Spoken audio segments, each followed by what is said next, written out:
지난주 수요일 날 말씀을 전하면서 그런 얘기를 했습니다.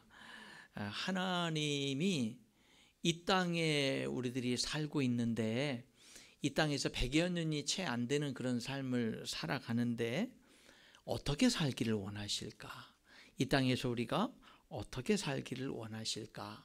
성경에서 분명히 말씀하죠.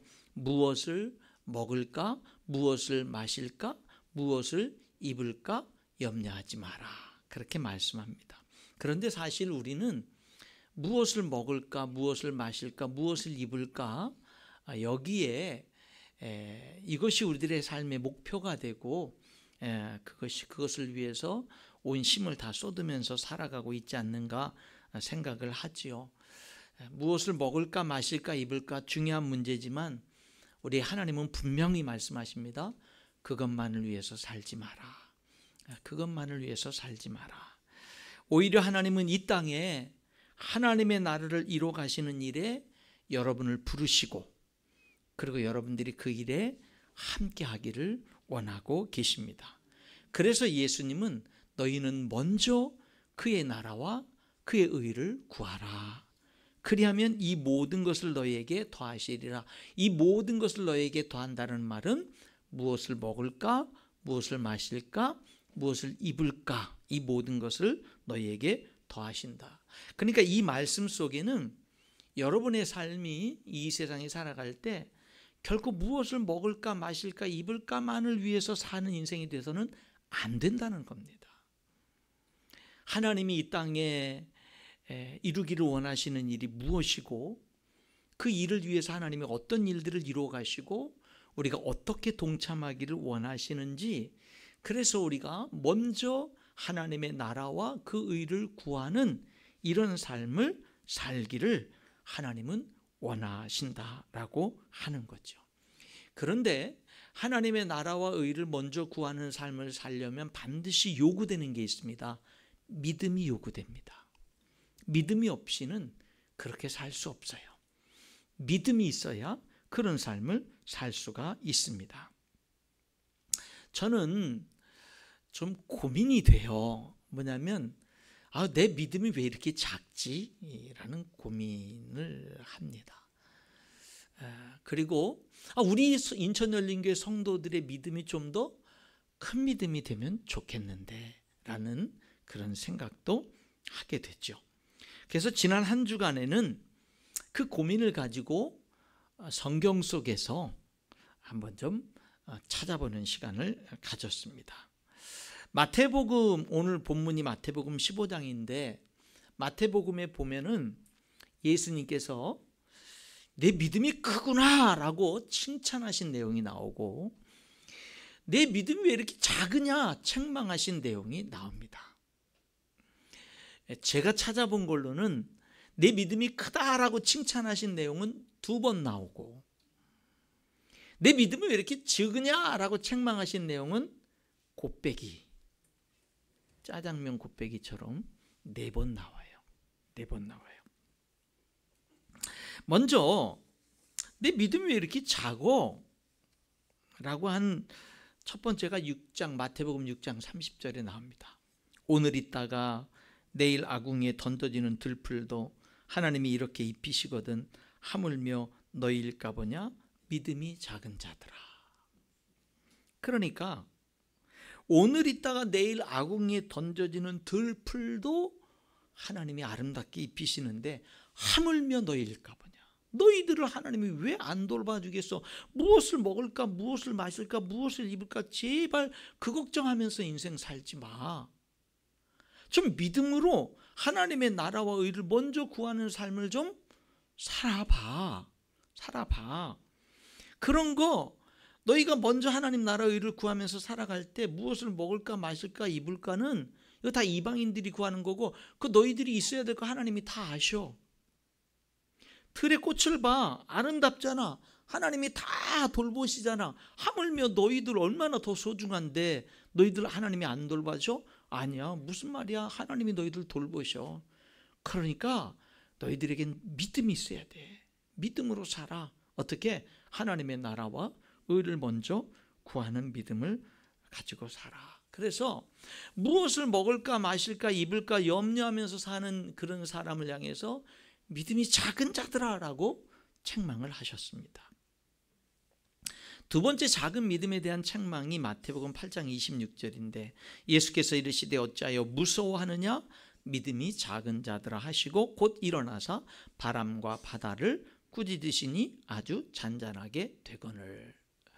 예수님과 제자들이 함께 탄 배가 갈릴리 바다를 항해하다가 갑자기 풍랑을 만나고 그 파도가 거세지고 물이 배 안에 가득해서 침몰할 지경까지 가게 되니까 이 제자들이, 근데 그런 속에서도 예수님은 주무시는 거예요.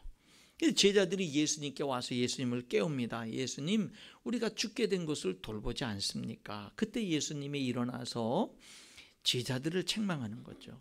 왜 이렇게 무서워해? 믿음이 작은 자들아. 그리고는 바람을 꾸짖고 바다를 이제 꾸짖으시니 아주 잔잔하게 됐다라고 하는 겁니다. 여기에서 믿음이 적은 것에 대한 책망은 뭐냐면, 바다 너무 두렵잖아요. 저는 그 섬 출신이어가지고 바다가 두려운 걸 알아요. 이렇게 작은 배를 타고 이렇게 바다를 항해하다 보면, 그리고 깜깜한 밤에 항해하다 보면 그냥 잔잔해도 무서워요. 그런데 그냥 폭풍우가 치고 파도가 거세고 배 위에 물이 막 미리치고 그러면은 그건 죽음의 공포가 됩니다. 제자들이 그런 죽음의 공포 속에 두려워하는 것은 당연하죠. 근데 왜 예수님은 믿음이 적은 자라고 책망을 하셨느냐면 예수님이 함께하고 계시는 거예요. 그 배에 예수님이 함께 타고 계시는데 그 바다보다 더 크신 분이고 그 풍랑보다 더 크신 분인데 제자들은 그 예수님이 함께하고 계시는 예수님이 누군지를 몰라요. 그 예수님이 얼마나 크신 분인지를 몰라요.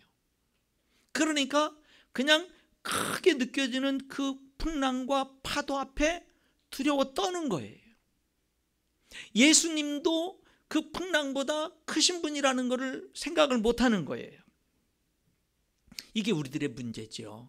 우리들도 살다 보면 경제적인 문제, 실패의 문제, 건강의 문제, 여러 가지 문제들을 경험하잖아요. 그런데 하나님이 우리와 함께하고 예수님이 나를 사랑하시고 함께하는 건 믿는데 그분이 그런 모든 문제보다 더 크신 분이라는 걸 못 믿는 거예요. 예수님이 어떤 분인지를 못 믿는 거예요. 여러분, 저와 여러분이 왜 오늘 좀 내 믿음을 점검해보고 왜 내 믿음이 좀 더 큰 믿음이 되기를 원하는 소원을 왜 가져야 되냐면 하나님이 크신 분이니까. 우리는 하나님께 대한 믿음을 갖는데 그분은 너무 크신 분인데 그분을 너무 몰라요. 그분을 너무 모르니까 그냥 일반적인 잔잔한 어떤 일반적인 그 풍랑 앞에서도 그냥 하나님이 어떤 분, 내가 믿는 하나님이 어떤 분인지를 모르니까, 얼마나 크신 분인지를 모르니까 그냥 풍랑이 불면 잔잔하기만을 바라고 그 풍랑이 불면 그냥 두렵고 하나님은 더 이상 안 보이고 이런 삶을 사는 사람을 향해서 믿음이 작은 자들아라고 책망을 하는 겁니다.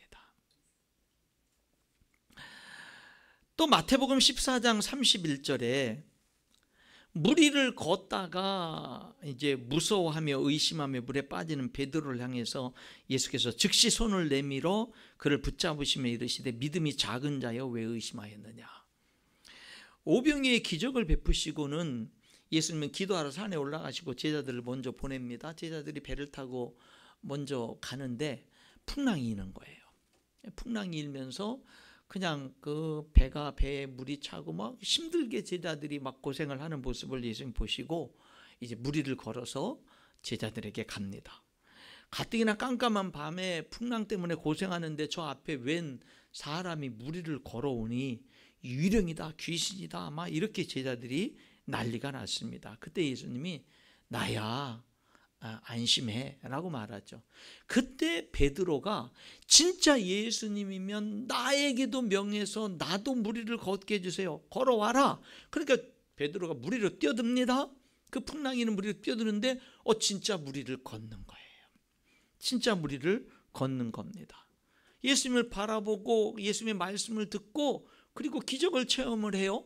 그런데 그렇게 몇 발짝을 걸어갔는지 걸어가다가 갑자기 주변의 파도, 흉흉한 파도를 보고, 그리고 글쎄요, 정신이 바짝 차린 건지 더 비몽사몽이 된 건지 모르지만 갑자기 지금 내가 뭐 하고 있는 거지? 내가 무리를 걷다니? 근데 이거 이러다 물에 빠지면 이거 어떻게 되지? 큰일 나겠는데 의심하는 순간 물에 빠지게 된 거죠. 그 베드로를 물에 빠지지 않도록 빨리 손을 내밀어 붙잡으시면서 하신 말씀이 믿음이 작은 자요 왜 의심하였느냐. 그러니까 예수님을 보고 믿음으로 뭔가 결단했어요. 예수님의 말씀을 듣고 믿음으로 뭔가 결단을 해서 그 기적을 체험하고 놀라운 이적을 체험했습니다. 그런데 그 체험도 잠시 금방 환경에 의심이 들어버리는 거예요. 그래서 물에 빠져버리게 되는 그런 베드로의 모습을 보는 거죠. 의심하는 그런 믿음은 큰 믿음이 될 수가 없죠. 순간적인 확신은 있었지만 지속되지는 않아요. 하나님의 능력을 경험했으면서도 의심하는 거예요. 그리고 환경에 빠져버리게 되는 그런 믿음을 향해서 작은 믿음이라고 말씀하셨습니다. 또 하나가 마태복음 16장 8절인데 예수께서 아시고 이르시되 믿음이 작은 자들아 어찌하여 떡이 없으므로 서로 논의하느냐. 그 오병이의 기적을 체험했음에도 불구하고 떡을 가져오지 챙겨오지 않은 것에 대해서 걱정하는 제자들에게 왜 육신적인 필요, 떡이 없는 것 같고 서로 논의하느냐. 믿음이 작은 자들아. 육신적인 필요에 너무 집중하다 보면 우리들의 믿음을 또한 빼앗기게 된다라고 하는 거죠. 이렇게 마태복음에는 우리들이 왜 믿음이 좀 큰 믿음으로 나가지 못하고 작은 믿음에 자꾸 붙잡히게 되는지 예수님이 책망하신 믿음이 작은 자들아라고 책망하신 그런 내용들을 통해서 볼 수 있는데, 그런 믿음이 작은 자들아라고 책망은 안 했지만 또 하나 우리들의 믿음이 큰 믿음의 세계로 나가지 못하는 이유는 계산하는 믿음 때문에 그렇습니다. 계산하는 거예요. 오병이의 기적 때 빌립은 계산했습니다. 이 많은 사람들을 어디서 이렇게 음식을 줘서 먹게 하지? 조금씩 먹게 해도 200데나리온 떡이 부족합니다. 부족할 겁니다. 그러니까 이 빌립은 그 예수님의 그 말씀에 계산을 잘해요. 그런데 그 인간적인 계산은 정확했는지 모르지만 문제 해결에 도움이 안 돼요. 여러분들이 남들보다 지혜롭고 명석하고 두뇌가 더 탁월하고 해도 여러분이 생각하는 것으로는요 큰 믿음으로 나갈 수 없습니다. 생각은 우리를 자꾸 작은 믿음으로 끌어들입니다. 생각은 어떤 믿음이 자꾸 그 큰 믿음의 세계로 나가고 하나님을 체험하는 믿음의 세계로 나가냐면 주님을 바라볼 때, 주님의 음성에 귀를 기울일 때, 주님의 말씀을 붙들 때, 그리고 그 말씀대로 행해볼 때, 그 말씀으로 도전해볼 때, 그럴 때 우리들이 살아계신 하나님을 체험하고 더 큰 믿음의 세계로 나아가게 되는 거죠.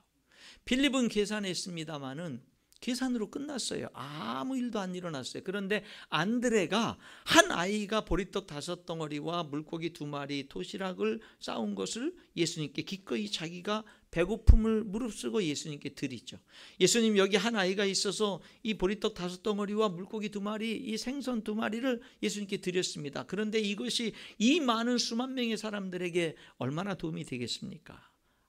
그걸 가져오라 축복 기도하시고 떼어주기를 시작하니까 계속 생겨나서, 그래서 거기 있는 수많은 사람들이 다 먹고 배불리 먹고 12강주리가 남는, 그 생선을 주님께 드린 그 아이도 배부르게 먹는 그런 역사를 체험하게 되는 거죠.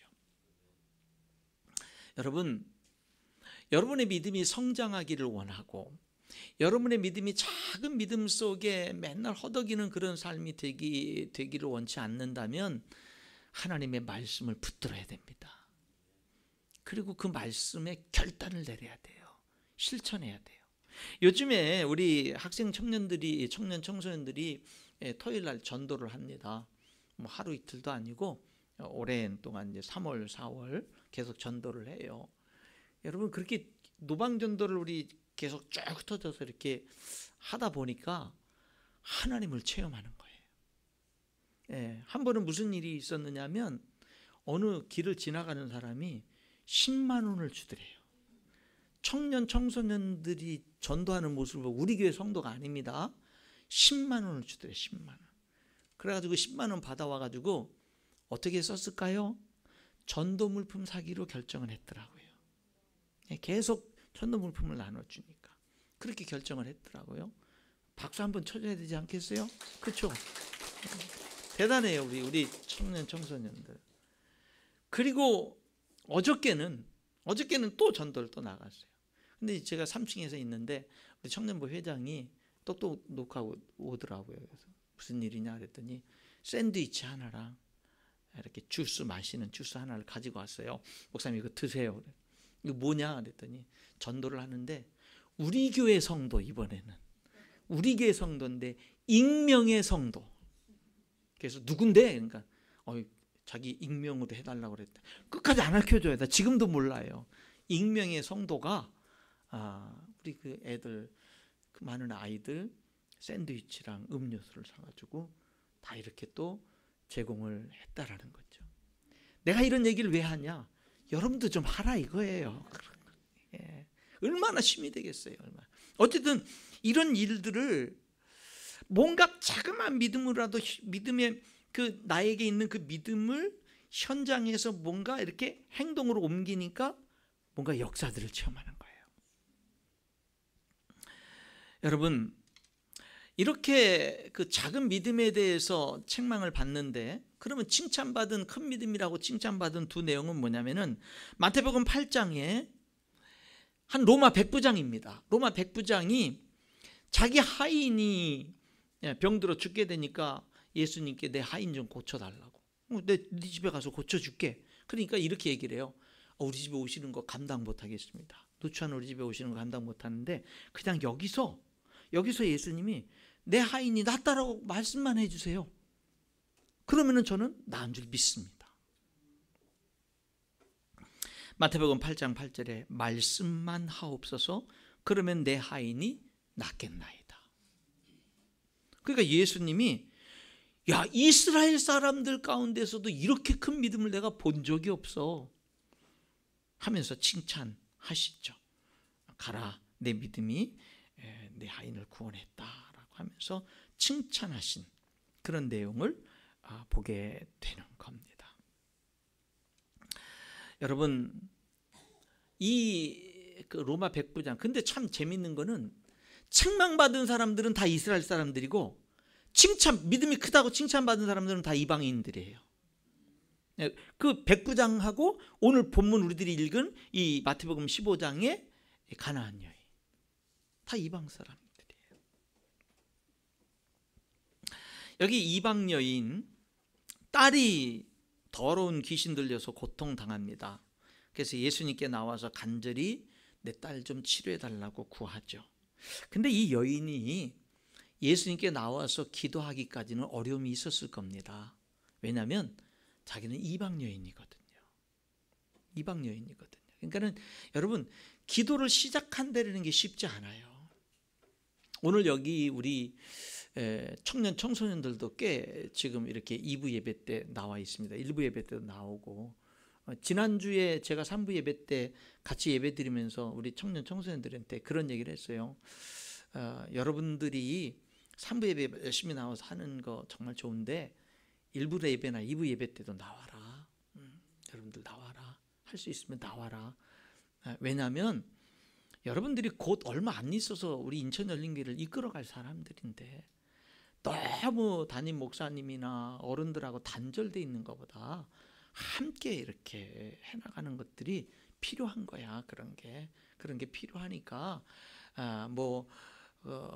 여러분들 자신을 위해서 그렇게 나오면 좋겠다라는 이야기를 좀 했는데 그 얘기를 좀 많이 우리 청년 청소년들이 많이 들은 것 같아요. 많이 오늘도 이렇게 2부 예배 때 많이들 와서 있고 1부 예배 때도 또 이렇게 참석하고 하는 그런 모습들을 보게 되는데 우리 장년부들도 3부 예배 열심히 참석하셔서 같이 산부 예배는 찬양 예배, 찬양을 많이 하거든요. 찬양 예배로 드리고, 그리고 너희들에게 내가 관심을 갖고 있어, 이렇게 좀 한 달에 한 번이든 이렇게 해서 좀 같이 하고, 이렇게 같이 참석도 하시고 그렇게 하시기 바랍니다. 그래서 같이 우리 청년 청소년들을 이해하고 또 그들과 함께하는 노력들이, 우리 청년 청소년들이 또 장년부들과 함께하지만 장년부들도 함께하는 이런 것들도 필요하리라고 그렇게 생각을 합니다.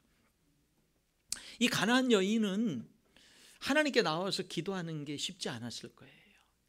여러분, 주중 예배도 열심히 나오세요. 수요 예배도 열심히 나오시고 금요 기도 같은 경우도 열심히 나와서 규칙적으로 계속 기도하는 일에 계속할 수 있기를 바랍니다. 계속하세요.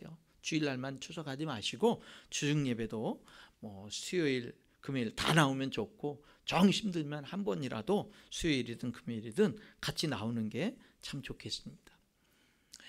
이 가나안 여인은 뭐가 힘들었을까? 나는 이방 여인이야. 예수님이 나 같은 이방 여인에게도 관심을 가져줄까? 예수님이 내 문제를 해결해 주실 수 과연 있을까?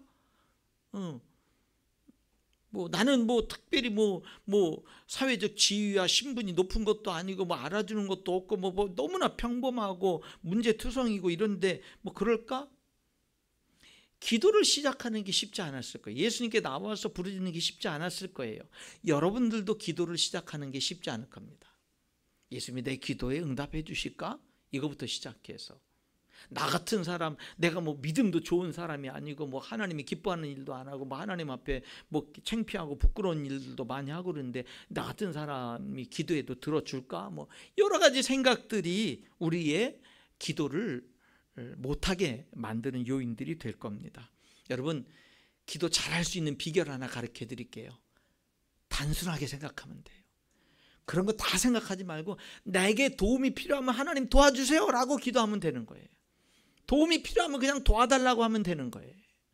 간절하면 하나님 앞에 간절하게 기도하면 되는 거예요. 뭐 자격 따지지 말고 뭐 여러 가지 그런 거 따지지 말고 그냥 내가 하나님 앞에 도움이 필요하고 하나님의 응답이 필요하면 그러면 그냥 기도하면 되는 거예요.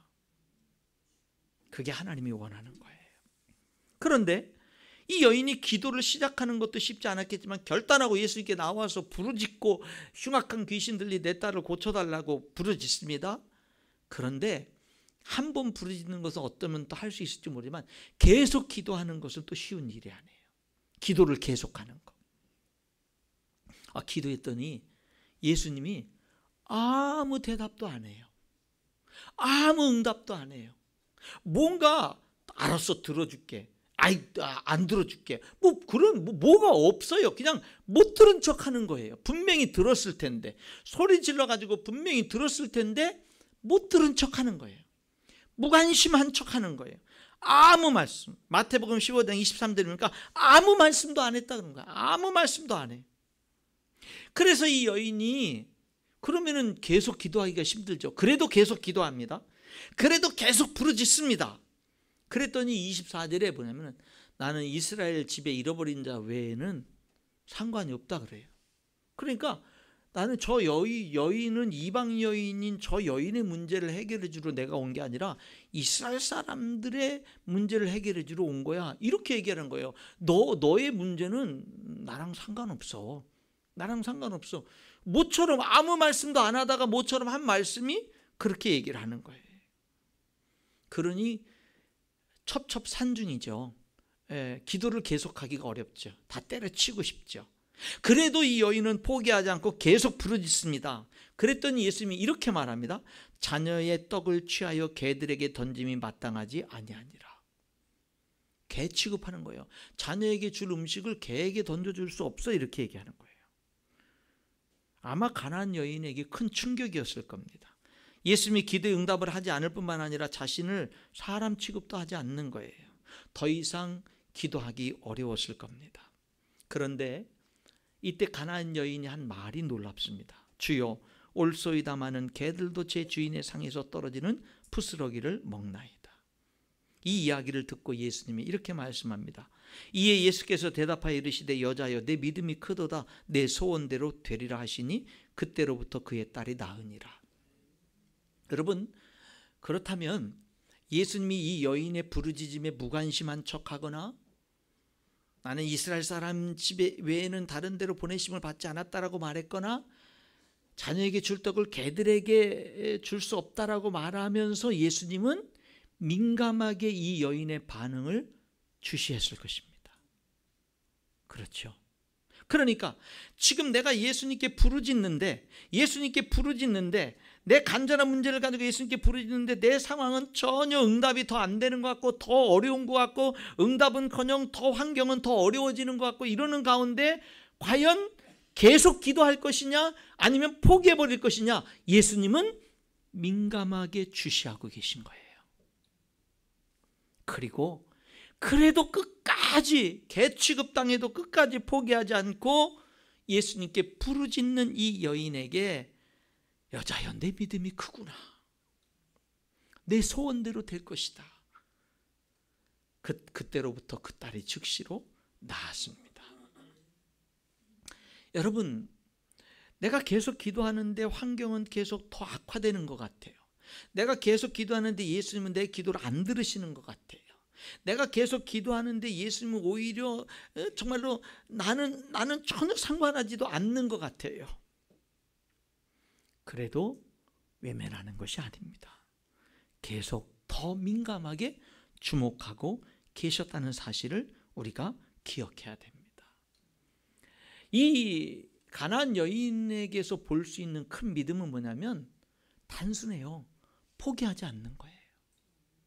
포기하지 않는 거예요. 포기하지 않고 계속해서 기도하는 겁니다. 여러분, 하나님은 전능하십니다. 여러분의 모든 문제를 능히 해결할 수 있을 만큼 전능하십니다. 그런데 그 하나님은 여러분을 사랑하십니다. 사랑하십니다. 그러니까 우리는 기도의 끈을 놓을 수가 없는 겁니다. 어떤 상황에서도 포기하지 않는 믿음이 큰 믿음이다라고 하는 것입니다. 그러므로 하나님의 응답을 받을 때까지 인내하는 끈질긴 태도를 갖고 겸손하면서도 확신을 가지고 하나님을 신뢰하는 태도를 계속해서 가지고 있는 것입니다. 오히려 어려우면 어려울수록 더 매달리는 거예요. 환경이 어려우면 어려울수록 그 환경 가운데 포기하는 게 아니라 끝까지 하나님 앞에 더 매달리는 믿음이 큰 믿음인 줄 믿습니다. 상황이 어렵고 환경이 더 힘들고 어려워져도 눈을 더욱더 하나님께 고정시키고 하나님의 음성을 더욱더 붙드는 것. 하나님은 내 모든 환경보다 더 크신 분입니다라고 고백하는 것. 하나님은 살아계신 하나님은 지금 나의 이 환경도 다스리고 계십니다라고 선포하는 것. 여러분, 이것이 우리들에게 필요한 겁니다. 여러분에게 지금 그것이 필요한 겁니다. 저는 이 큰 믿음과 작은 믿음에 대한 한 주간 내내 이 묵상들을 계속하면서 성경에 큰 믿음을 가진 사람은 어떤 사람이 있었을까를 생각을 해봤는데 가장 먼저 요셉이 생각나요. 그 형들이 자기를 죽이려고 죽이려고 하다가 노예로 팔아버리는 그 형들, 자기 인생을 송두리째 비참하게 만들어버린 그 형들, 애굽의 총리가 돼서 아버지 돌아가시고 그 형들에게 보복할 수 있는 그런 기회가 있을 때 그 형들이 와서 그 애걸복걸할 때 요셉은 형들에게 전혀 보복하지 않죠. 오히려 내가 형님들과 형님들의 가족을 돌보겠습니다. 그는 진심으로 형들을 용서합니다. 어떻게 그것이 가능했느냐?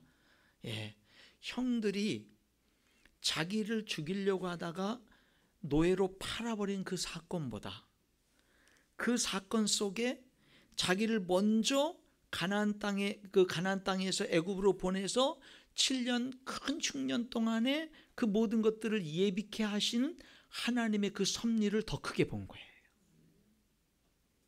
더 크게 본 거예요. 그러니까 내 인생의 삶 속에 여전히 살아 역사하신 하나님의 섭리를 보는 거예요. 그 섭리로 자기 인생을 바라보는 거예요. 그러니까 어떻게 해석이 되죠? 형들도 그 하나님의 섭리 속에 한 부분을 담당한 것으로 보이는 거예요. 그러니까 물론 형들이 악한 것을 하나님께서 선한 것으로 이용을 하셔서 합력해서 선을 이루도록 역사하신 거겠지만, 그러나 그 하나님의 섭리를 더 크게 보니까 뭐 할 수 있었어요? 용서할 수 있었던 겁니다. 그러니까 내 삶 속에 역사하시는 하나님의 섭리를 볼 때 우리들은 더 큰 믿음의 반응을 할 수가 있는 겁니다. 다윗도 다윗이 어떻게 그렇게 어려서부터 골리앗과 싸울 수가 있었고, 어떻게 그렇게 장성에서는 사울왕, 자기를 죽이려고 군대를 끌고 돌아다니는 사울왕을 그렇게 2번이나 죽일 수 있는 기회에 살려주는 선택을 할 수 있었느냐? 하나님이 기름 부음 받은 자를 하나님께 맡기는 선택.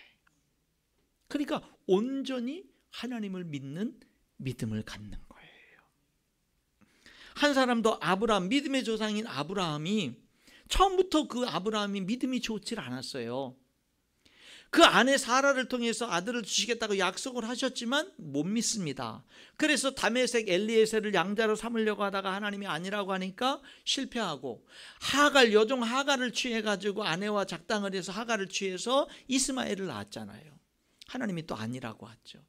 그런데 자기 나이 100살에 자기 아내 사라 90살에 아기를 낳은 거예요. 여자의 경수가 끊어지고 도저히 아기를 낳을 수 없는 그때에 하나님이 약속한 걸 이루시는 하나님을 그가 만난 거예요. 그리고는 그가 하나님을 믿죠. 그 이삭이 20세 전후가 됐을 때, 그 장성한 이삭이 됐을 때 그 이삭을 모리아산에 가지고 데리고 가서 번제로 죽여서 각을 떠서 불에 태워서 번제 제물로 드리라고 할 때, 아브라함은 아내와도 의논하지 않고 이삭을 데리고 거기서 잡으려고 합니다.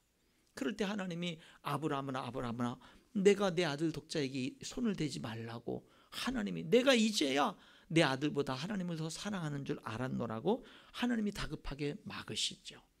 어떻게 그렇게 믿음으로 나갈 수가 있었느냐? 그의 삶 속에서 정말로 말씀하신 바를 기적을 통해서라도 이루시는 하나님을 만난 거예요. 그 하나님이 이삭이 정말로 내 후손을 이을 거고 하늘의 별처럼 바닷가의 모래처럼 많게 후손이 있게 될 사람이 이삭을 통해서 있을 것이라는 그 말씀을 믿은 거예요. 그러니까 죽어도 다시 살 것이라는 것을 믿었다고 성경은 말씀하고 있는 겁니다. 오늘 말씀의 결론을 맺겠습니다. 성도 여러분, 오늘 저는 제 자신이, 그리고 여러분들이 우리들의 믿음이 좀 더 큰 믿음이 됐으면 좋겠어요. 좀 더 큰 믿음으로 우리가 나갔으면 좋겠어요. 그럼 결론적으로 어떻게 큰 믿음으로 우리들이 나아갈 수 있을까? 너희 믿음이 겨자씨 하나일 만한 믿음일지라도 이 산더러 들려 바다에 던지우라고 말할 수 있을 것이고, 그 말한 것이 그대로 되리라. 여러분의 믿음이, 여러분 겨자씨 하나는, 여러분이 만약에 지금 볼펜이 있으면 볼펜 끊어가지고 한번 이렇게 종이에다가 한번 팍 한번 찍으면 겨자씨가 고만해요. 여러분의 믿음이 이 겨자씨 하나 같은 믿음일지라도 이 산더러 들여 바다에 던지라고 말할 수 있을 것이고, 그 말하면 그대로 될 것이다.